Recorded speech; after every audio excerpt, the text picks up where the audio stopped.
girl, it's your girl, Dr. MV, aka Dr. Michelle Vaughn.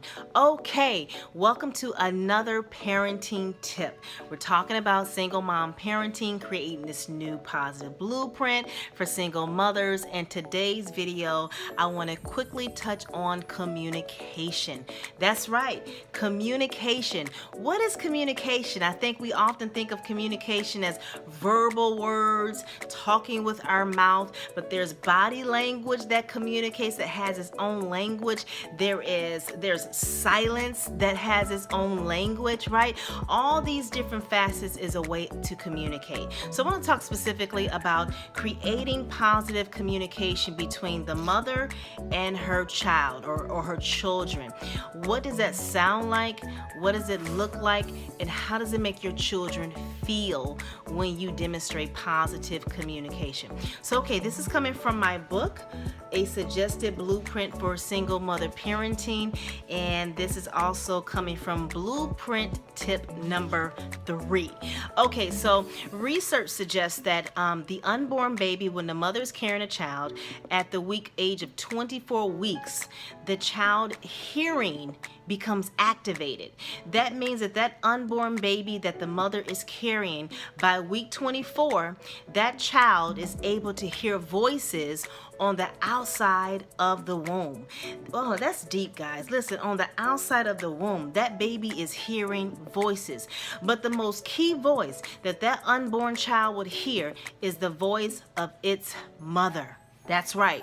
Single mom, if you're watching this, your voice has been key from the moment you decided that you were going to carry that baby to full term and give birth to it. Your voice is what's going to resonate with your child from the unborn stage to now being born. So we're going to talk about how do you take your voice, mom, and build up the endurance and the courage of your child. I believe communications, I believe words, period. We can either speak life or we can speak death. It's one or two options. You can choose to use your words as tools to build up, or you can tear down. So I want to talk about in this video positive parenting communication. Now, when I was a young mom, young in my 20s, super inexperienced, right?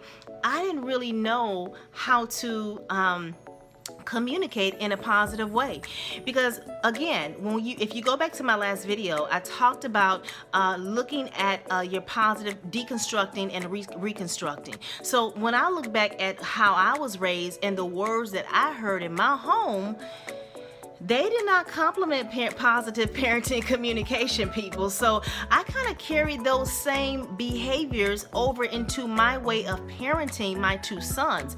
And I found myself yelling. I found myself saying things to them that was not building them up, but it was rather tearing them down due to my frustrations and inability to be mature at the time, right?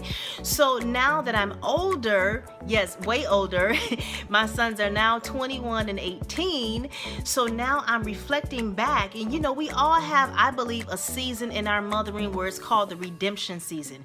You can decide to redeem yourself, and you can unpack those negative things that try to carry itself along with you, and you can decide to say, you know what, this does not belong in my suitcase. I will not carry over this negative parenting, this negative communication that I received growing up to my children.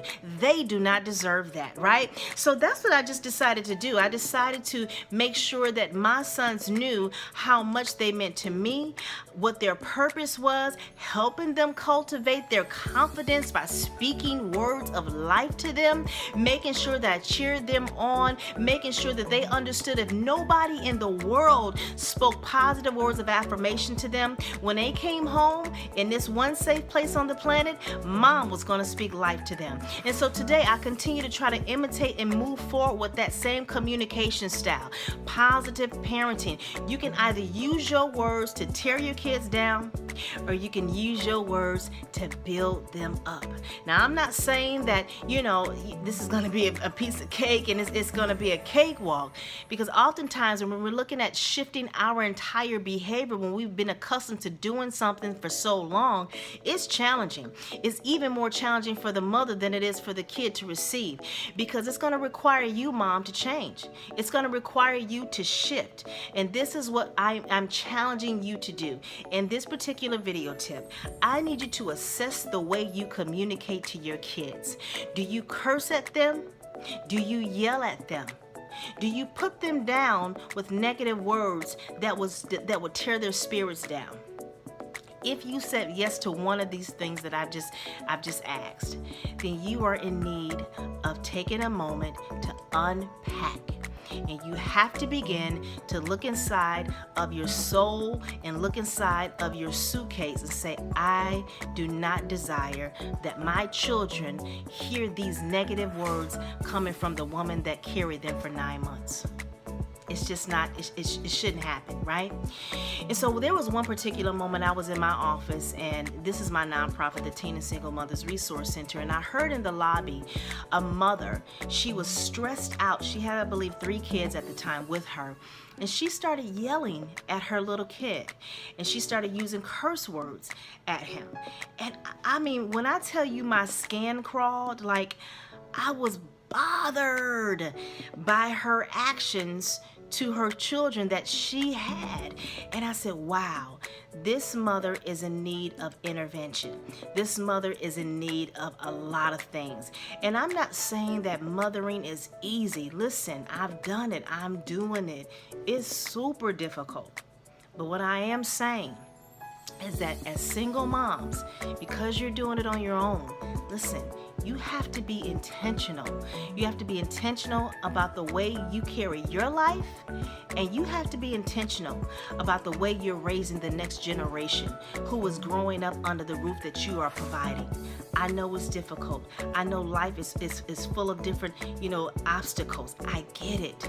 But at the end of the day, the children that you decided to have are dependent on you to speak life to them. Parenting communication tip. Please evaluate where you are right now and make a decision to communicate better. My name is Dr. MV, aka Dr. Michelle Vaughn. Stay tuned for my next YouTube video, and we're going to talk about avoiding toxic relationships. God bless you. Peace.